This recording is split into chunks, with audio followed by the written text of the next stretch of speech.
That's not precarious at all. This is actually quite comfy. I feel quite cozy. Oh, hi there. Coming to you live from, well, not live, coming to you from Dublin, Ireland. We're in a hotel. We're right in Temple Bar. We're doing the whole touristy thing. It's fabulous. Also, I accidentally booked a really fancy hotel. I just booked it because it was a deal on booking.com. And also it had breakfast included, which I didn't realize. So I'm really living it up accidentally. It's great though. It's been fabulous. I have woken up this morning with a bit of a sore throat.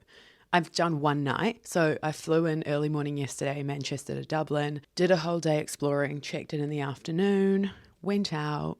And then today I've got a whole day. I fly at 9:30 tonight. So very doable. Very much only had to pay for one night at this fancy hotel.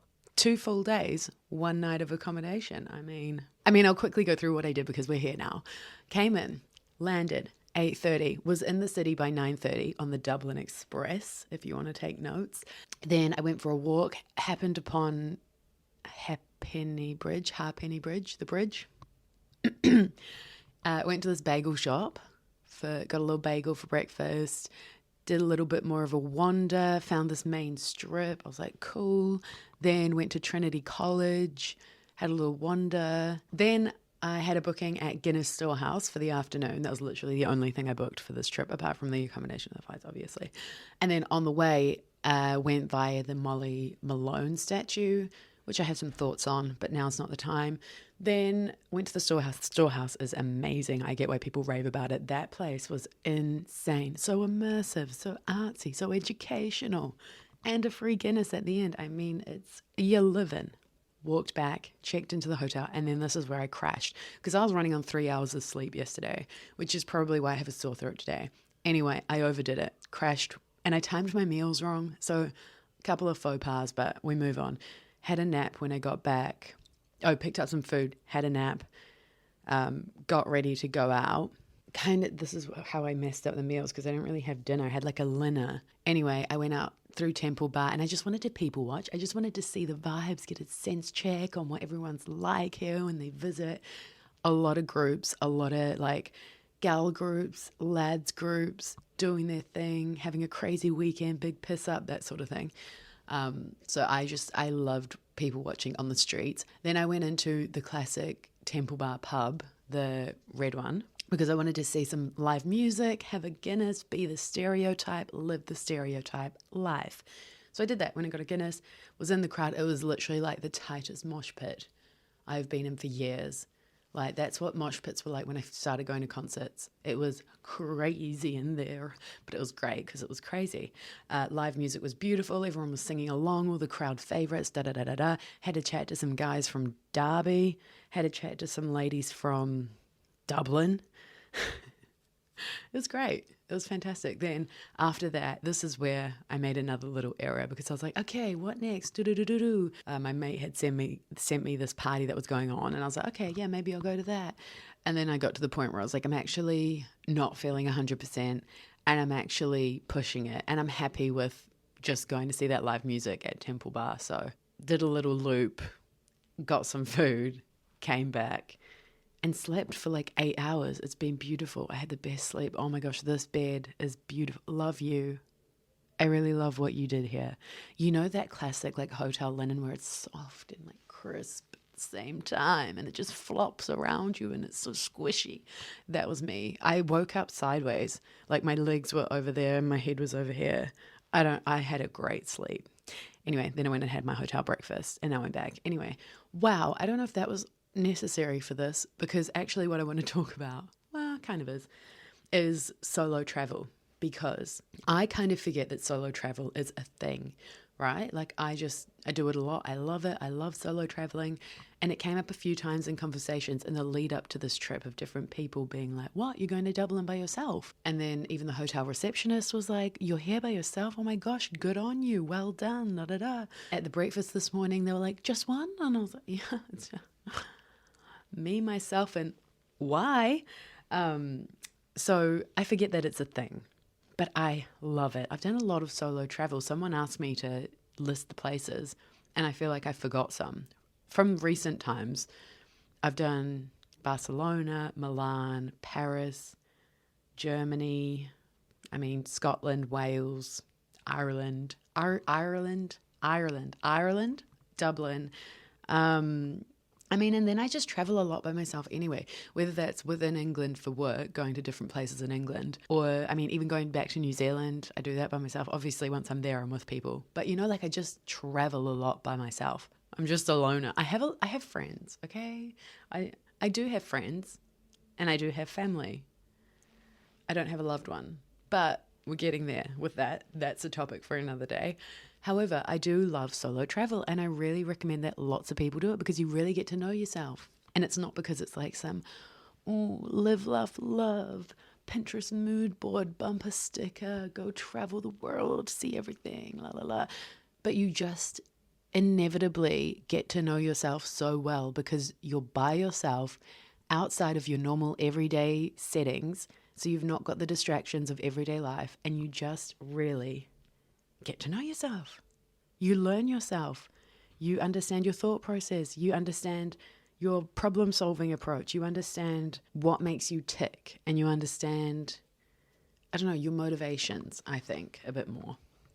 Anyway, that's my vote for solo travel. If you haven't done it, do something. Even if it's local, just do something. I think it's great. And then also you meet people along the way that you may not have if you were with a friend, family, a loved one.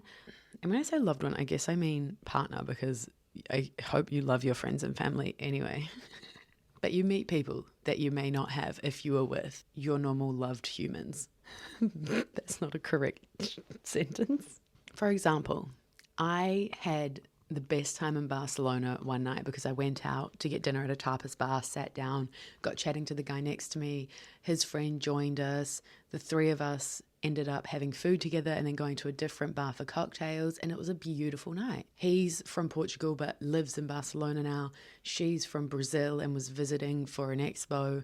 And it's just like those three paths, when are they going to cross than at that place? It's just magical. Oh my gosh, I'm going to tell you the story of one of the top 10 days of my life. I don't even know what the other 9 are, but at least this one is definitely in the top 10. So I took myself to Paris last year, and that was a very last minute trip. I was resurfacing after a pretty heavy breakup, which is definitely a story for another episode. That would be a long episode. But I was like, okay, you know what? I'm just going to take myself to Paris. I've always wanted to go to Paris and I've not done it. Why have I not done it? It's time to act. So I booked flights and a package. Okay, I had issues with the accommodation. I actually ended up having to book an Airbnb last minute because I got to the place and I was like, this is not a hotel, this is a hostel, and I feel like I'm in Taken 4, Liam Neeson, come and get me. I need to get out of here. So I ended up booking an Airbnb and then going through the battle of trying to get a refund for that. Anyway, boring. The top 10 day. Okay, sit. Are you sat? Okay, so it started off. Oh, it was beautiful. I would go back to Paris in a heartbeat. Circling back, I would like to go with a loved one, aka a partner, but we'll get there, because it's just so romantic. Oh, it's so lovely. Okay, anyway, maybe I'll just take myself back there again this year. Okay. I actually wish I went for like 2 weeks and just worked from there. Oh, it was beautiful. The day starts. I walk up the road for about 10-15 minutes and I go to the place that is known for doing the best crookies. Now, pause. I am a super fan of cookies and pastries. All right? That is the way to my heart. Plus coffee. Coffee all the time though. Pastries and cookies are meant to be occasional things. These cookies changed my taste buds forever. Half cookie, half croissant. Absolutely delectable. I sat in that cafe and I thought, I've made it. This is living. People watching. Just like, it was a beautiful day. The sun was shining. I sat on this lovely sofa. I was watching all these people come in and buy their cookies. And it was a shared joy because I was eating what they were about to enjoy. And I was like, just wait until you have your first bite. It was stunning. I went for a walk to Notre Dame. It was a beautiful day, crisp morning, sun is shining. They were, of course, restoring it. So it was all under scaffolding and all of that. But I was like, whoa, that is quite impactful. Went for a walk along the river, saw painters, saw market stalls. Everyone's happy, sharing their art. And then I went down along the river bank, side, walkway, path, what do you call it? I don't know, right down next to the water, and came across a commercial being shot, which was like this model in high fashion, and they were doing the same take over and over again, which I loved because that is right up my alley. I love the production, I love the fashion, I love the behind the scenes, I love the attitude from the model, like everything about it. I was just like, whoa, this is so cool to see. And they had one of those massive cameras on an arm just tracing her as she walked along, and it was just cool. Watched that for a little bit, kept on walking, went to a cafe to get another coffee, ordered it in French, had a whole exchange with someone in French, which was me learning over the last couple of days, couple of phrases off of Google Translate, but it was successful and I got a really good coffee and I was stoked with myself because I was in the bathroom like, yeah, you just did that. Got my coffee, kept walking, went to the train. Then got the train out to Versailles, went to the Palace of Versailles. That was breathtaking. I thought it would impact me a bit more. I love just floating around and zoning out and being like, whoa, look at the opulence. Whoa, look at this place. But I didn't feel much spirit there. But I did kind of just zone out at that point. I was just kind of floating, recorded some videos and did the whole Palace of Versailles audio tour, went outside, walked down to the water, did all of that. Then the day is still going. We get the train back into Paris Central and I go to the Eiffel Tower. Now, day before, I'd already done my Eiffel Tower tour. I did a Get Your Guide tour. We went around the bottom, learned all about it, went up to the top, saw the view. I actually saw a proposal at the top, which is so cliche and wonderful. Also, there's a champagne bar at the top, which I did not know. If I had, I probably would have planned the timings different. Anyway, back to the Eiffel Tower because the day before I'd seen this little boat on the river that had a restaurant and dining outside and you could look up at the Eiffel Tower. And I was like, oh my gosh, I'm coming back to that tomorrow. So went back to the Eiffel Tower, did a little loop, went to this boat and I was like, oh, just table for one, anywhere near the deck, any free tables. And they're like, yeah, we can put you here. So I sat with a couple of little bar snacks and some drinks and I just looked up at the Eiffel Tower and it was right there in my face. Massive Eiffel Tower. It was so cool. Crazy. I just sat there on that boat looking up at the Eiffel Tower thinking, I am so lucky. Like, I am so lucky that I can do this. Anyway, the day before that ticket, the Get Your Guide ticket, included the Eiffel Tower and also a boat cruise, which you could use at a different time. So then after sitting there having dinner, looking up at the Eiffel Tower, hello, I went to the boat cruise. And this is when it's like sunset, it's getting dark. Went on this river cruise for an hour. So you go up past all of these amazing buildings on the riverbank. Oh my gosh, is it riverbank, riverside? I don't know. And then came back, and by that point, the Eiffel Tower was twinkling. It was dark. It had all of its lights on, just like this big glittering tower. Oh, it was so cute. And I'm just sitting on the top of this boat with all these other people just like, it was so cool. And then the day keeps going. You would think because I jam-packed this day that you'd actually be exhausted and over it by this point and your feet would be sore, your back would be... No. I was living. So we pull up, get off the boat. It's time for me to walk maybe 10, 20 minutes to Crazy Horse. Now this blew my mind. If you don't know Crazy Horse in Paris, look it up. You know the Beyonce music video for Partition? Filmed there, parts of it. Inspired by that, heavily. Now I go in and everything is beautiful. I'm so excited for the show I'm about to see. I get seated. I am front and center. Front and center. And my ticket included some champagne. So they bring over this little mini bottle of champagne, pour it for me. I'm literally, like, my neck is like this. I'm looking up like, oh my gosh, I can't believe what I'm about to see. Then I'm joined by a lovely hun who comes and sits next to me. We start chatting. She's from Singapore. She's doing a solo trip too.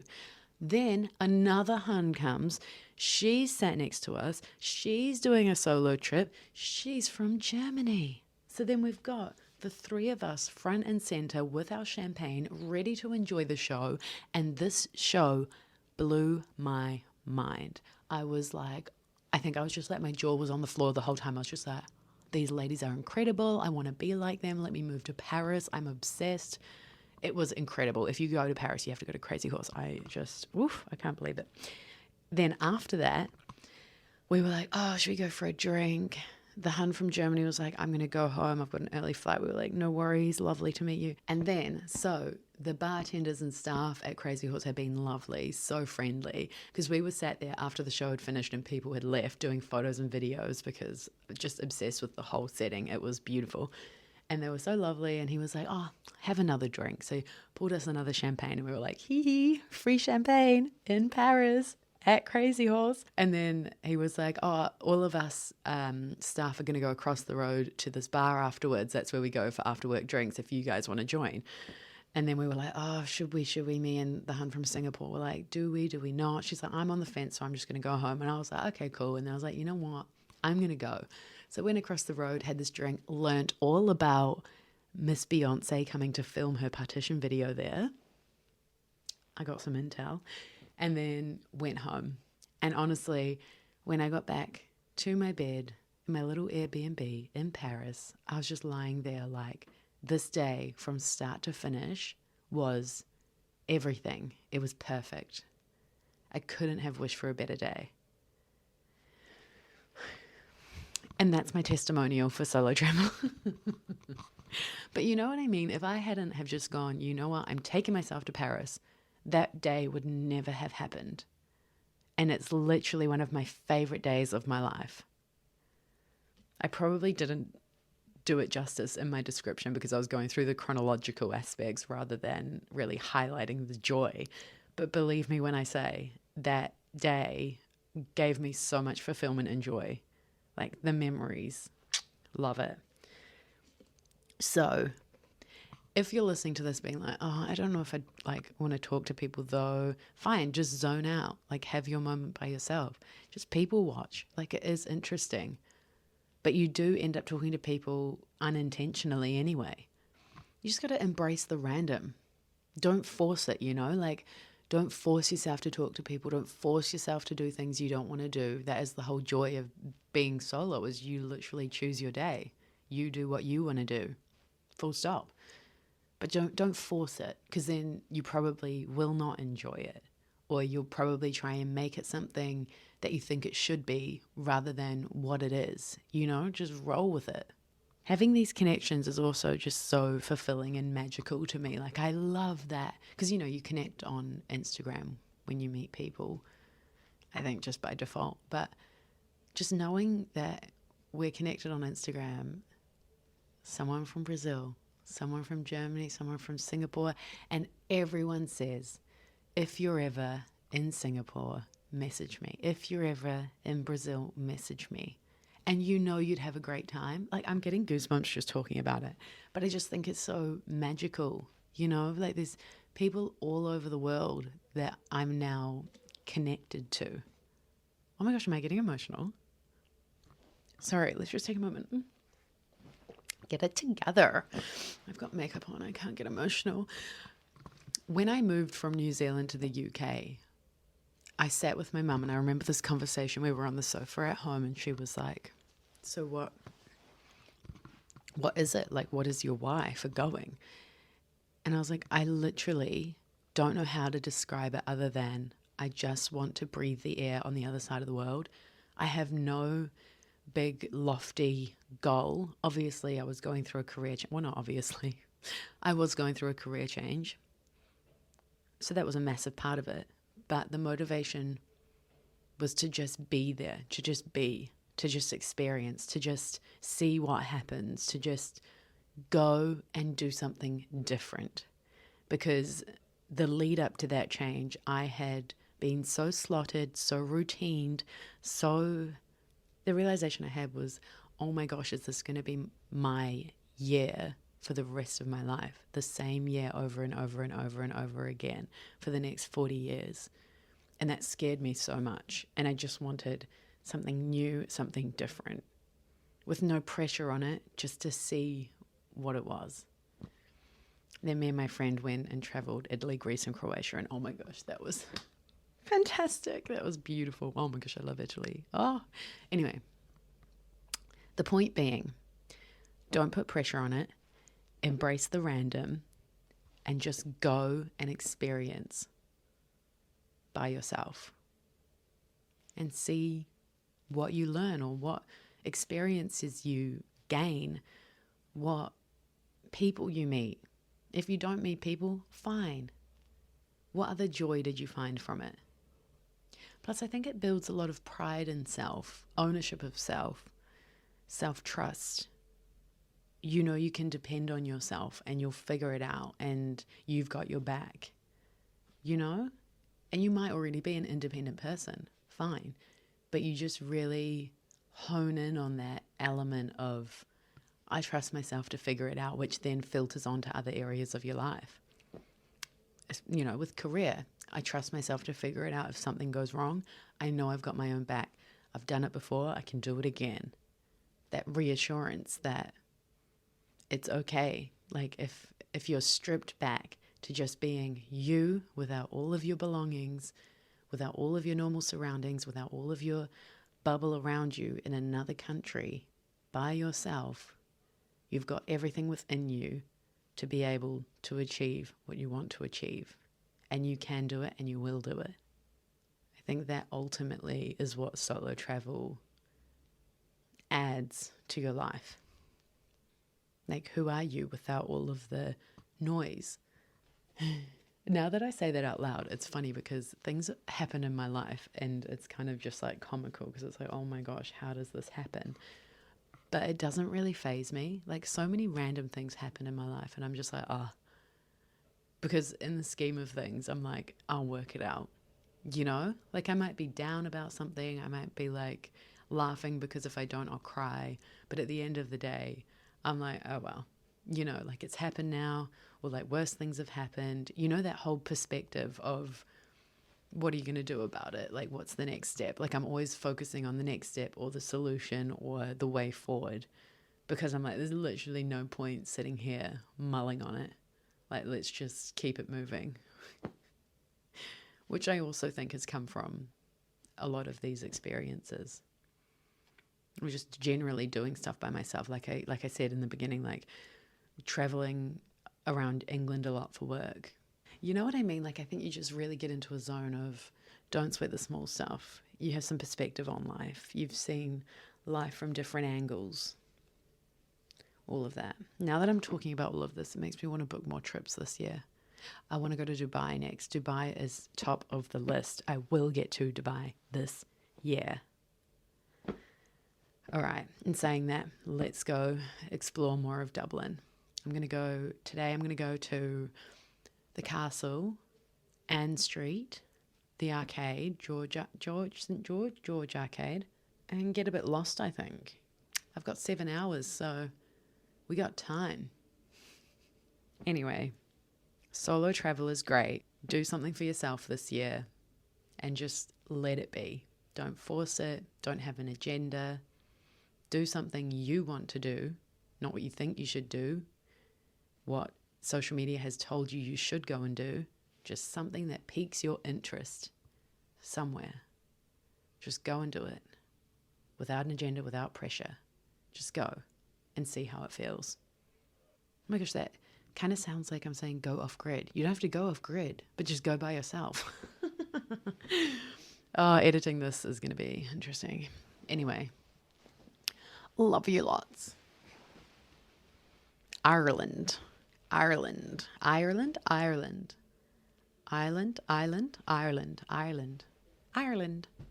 in Dublin, like, was that good?